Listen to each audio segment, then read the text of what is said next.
চিন্তা করো না ছোট্ট বন্ধু, আমি এখন থেকে তোমাকে পালবো। আর ওই দিনের পরতে আমি ওই মানুষটার কাছেই থাকতাম। আমারে অনেক যত্নে লালন পালন করি বড় করছিল উনি। বছর খানেক যাওয়ার পর লোকটার একটা হসপিটালে ভর্তি হতে হয়। আমি রোজ রোজ যাই দেখা করে আসতাম, কিন্তু হঠাৎ একদিন আসি দেখি আমার ওই বন্ধুটারে এক দল মশা মিলে টুকরো টুকরো করে মারি ফেলছে। আমি দূর থেকে শুধু দেখেই যাচ্ছিলাম, কিছু করতে পারতেছিলাম না।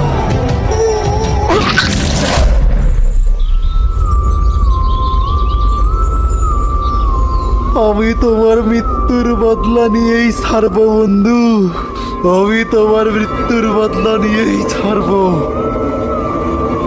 ধীরে ধীরে আমি নিজেরে প্রস্তুত করতে থাকি।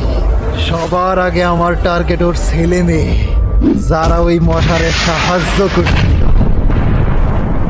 এরপর হচ্ছে ওর ছোট ভাই, তারপর হচ্ছে ওর মা। ধীরে ধীরে এরম করে আমি ওই মশাতে সব কারি নেব। অনেক শক্ত তোর প্রতিশোধ নেওয়ার।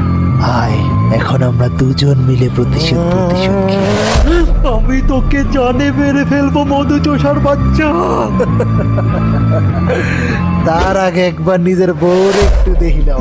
আমার বউ, আমাকে বাঁচাও প্লিজ।